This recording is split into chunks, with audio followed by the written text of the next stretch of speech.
Hello friends, Bikash here and welcome to my channel. Today we're going to talk about how we can do NAT troubleshooting in Cisco ASA.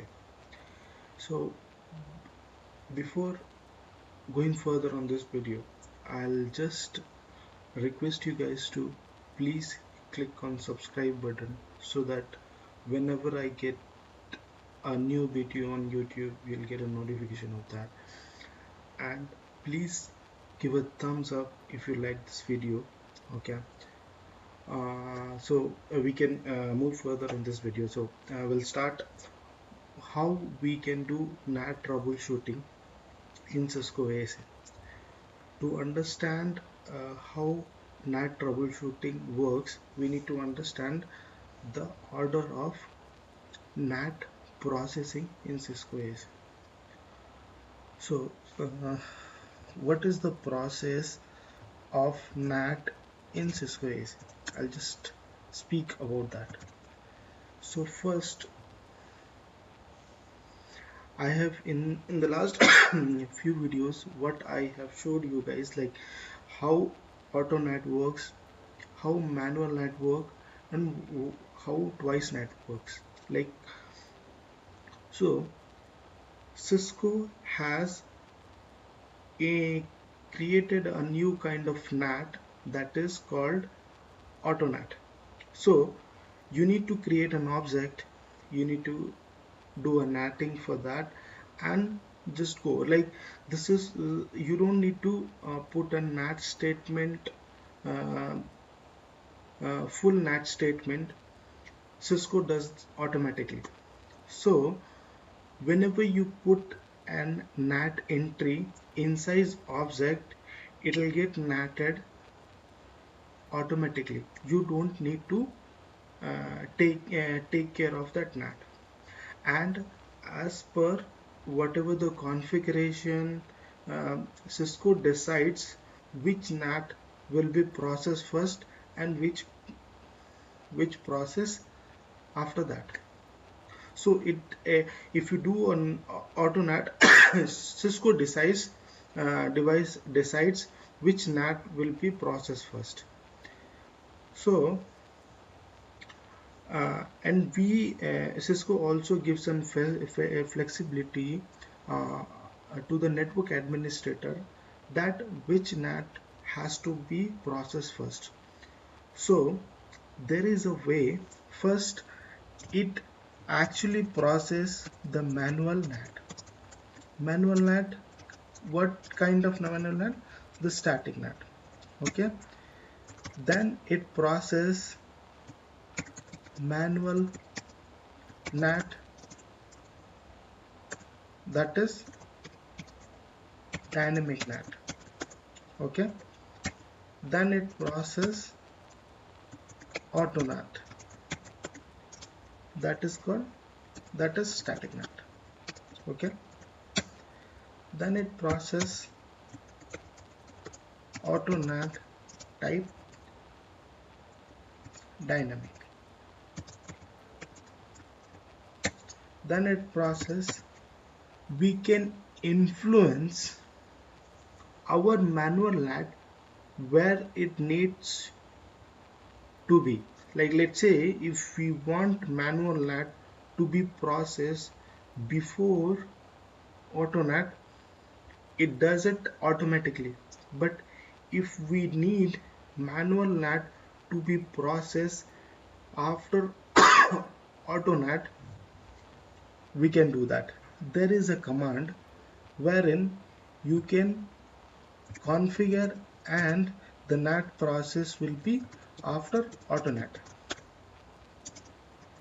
That is kind of manual NAT. Okay.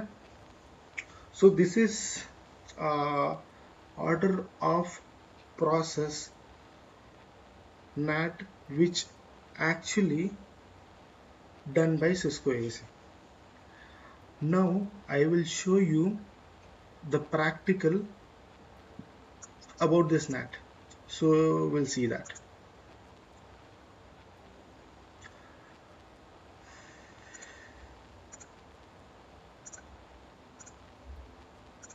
We'll log into Cisco AC. Okay.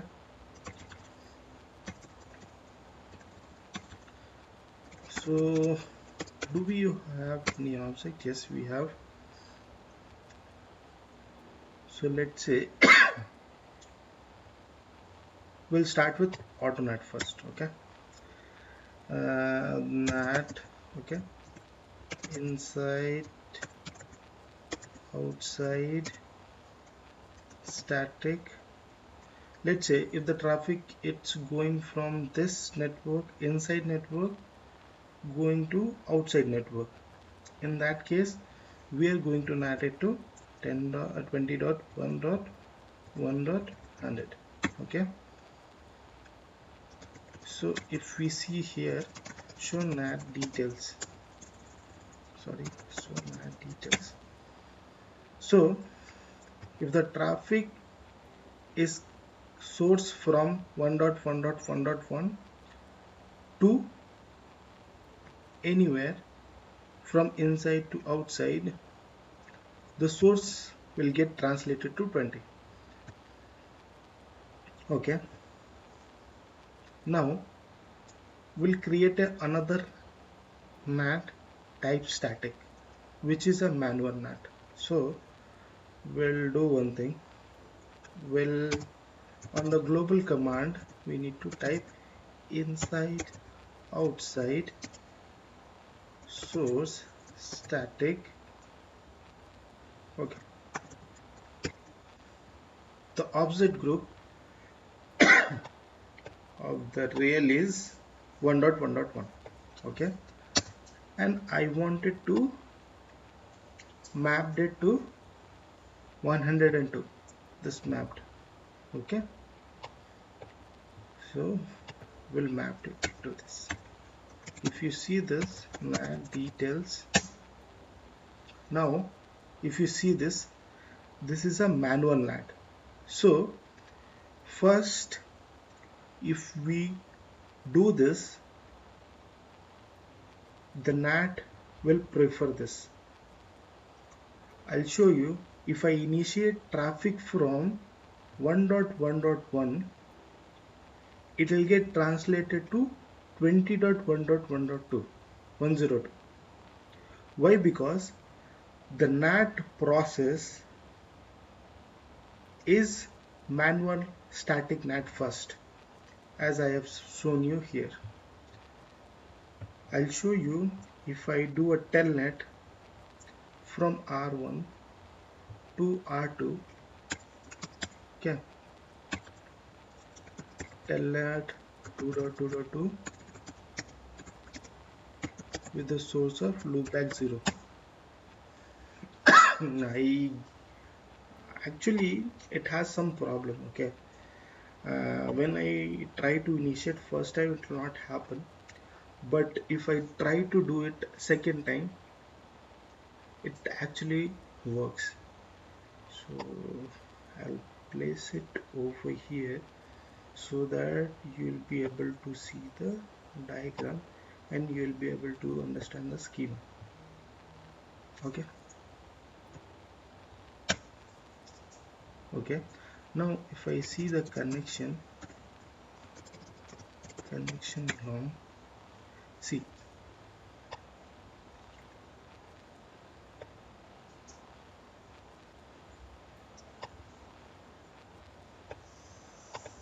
okay, I'll show you to which IP address. So 1.1.1 is NATed to 102, which is nothing but manual NAT. We can see it translated it.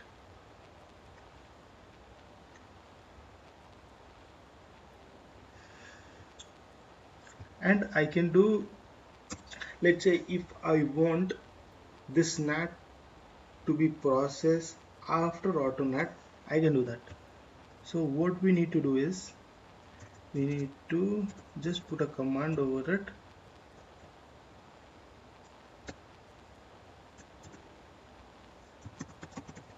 After auto, the name of the object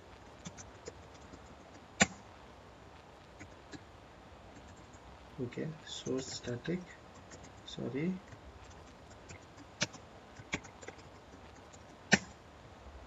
show NAT details. Now once I do that, okay, it has to be processed after the AutoNAT. I will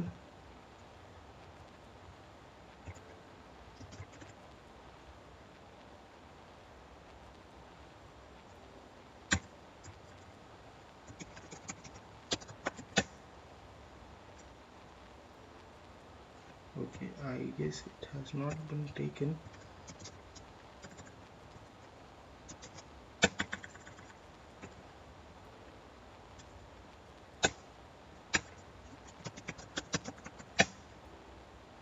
Okay, now if you see that now the AutoNAT is processing first and then manual NAT. So if I, let's say if I initiate the connection now, it has to be translated to 100 now. So see, the first time it is not working because I think some bug is there. So first time it is not working. It actually does it in second time. So it will take some time.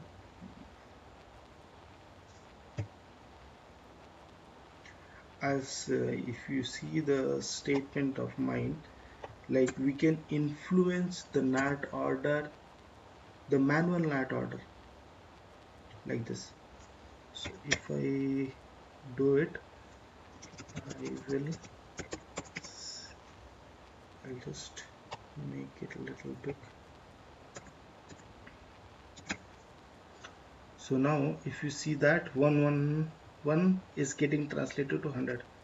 So it proves that, see, we can see the translation. We don't see any translation. So we can influence our NAT statement with the help of auto after command. So whatever we do, we can influence, but we cannot influence what automatically does by Cisco AC. So let's say if I put a command shows an object, okay, so let's say this object, I just take this object, okay, if I put so NAT inside, outside, dynamic, okay, I'll just put 220.1.105, okay, and dynamic command. So NAT details. If you see that, first static will be, then dynamic will come, okay. So let's say if I initiate the connection, from now it will take the static one, show NAT details, show connection long,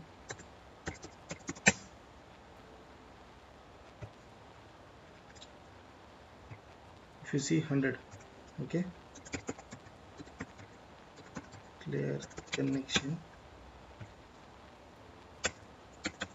Now if I do it from loopback 1, okay,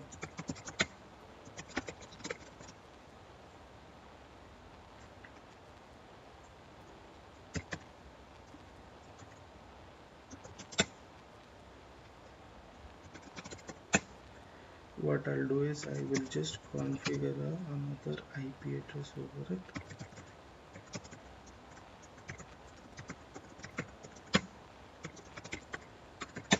One IP address,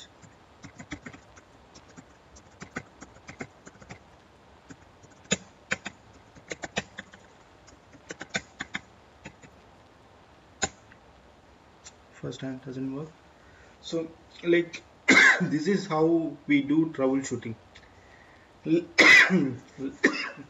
And we can also influence our routing table with the help of NAT.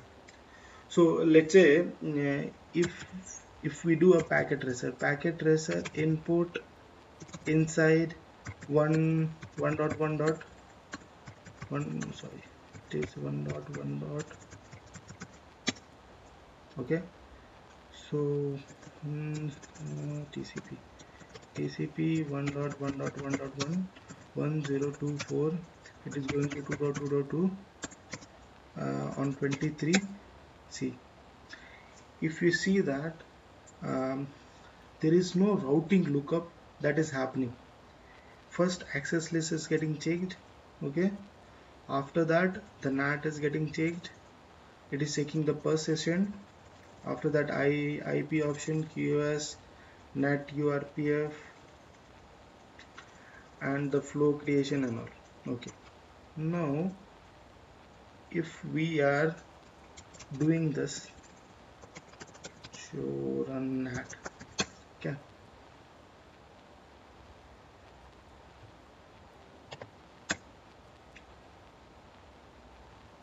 if we remove this,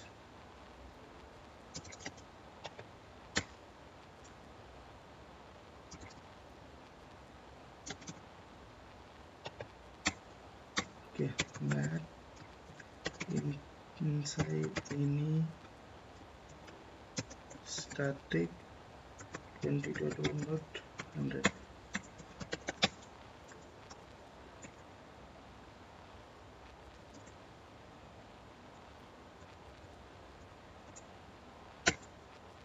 See,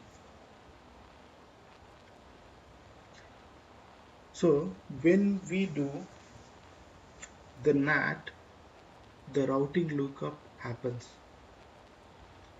because I am in the NAT statement. I am saying if the traffic is moving from inside to outside, then only this NAT will happen. But when I say NAT inside or any interface, that time the routing will happen and it will check to which interface we need to route it, the destination. So NAT also influence the routing table as well. Okay, so these are the things which is there we need to check during the troubleshooting.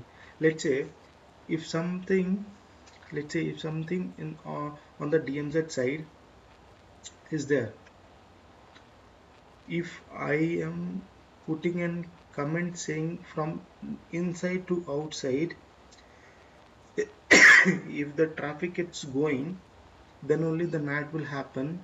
Then in that case the NAT will happen, but it will not get reached to that destination. Why? Because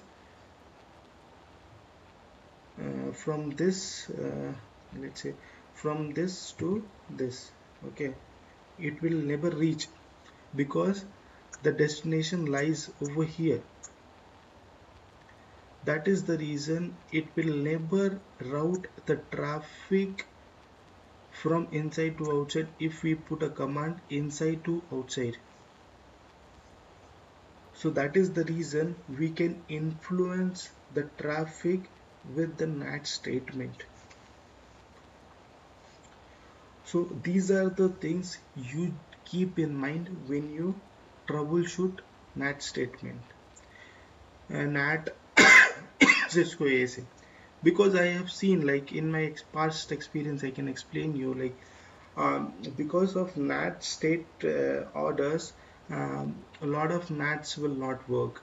Because let's say if I define a network in the first, and at the last we define a static for a single, um, it will actually, what it does is, um, it will take the first preference for the first sequence number, or if we want to do first dynamic then static or something, so we need to check the sequence where exactly our NAT is happening, to which parameter is getting hit, or we need to check the translation hits, or untranslation in sense if the traffic is sitting from outside to inside. In that case, when it is getting unnat, when it is getting natted, the translation hits will get increased. Okay, in that case I'll just show NAT details. Translation hits means when we do NAT. Untranslation hits when we do unnat. When the traffic is coming from outside, when it is when unnatting is happening, in that case it is untranslation hits. When translation, when it's going from inside to when NAT is happening. Okay. So these are the things you need to do when you uh, do the NAT troubleshooting. This is what I actually want to cover in the NAT troubleshooting session. If you need to know more, or if you guys need me to create a video, make a video on your RPF check or RPF check what happens in NAT, please comment in the comment section so that I can make it, or I will be moving further. If you need any help during NAT troubleshooting, or you are stuck in somewhere, please let me know. You can send me a mail, or you can just post a comment on my video. I will be able to help you as soon as possible, as well as if you like this video, just click thumbs up and do not miss to subscribe this channel. Thanks for watching my video.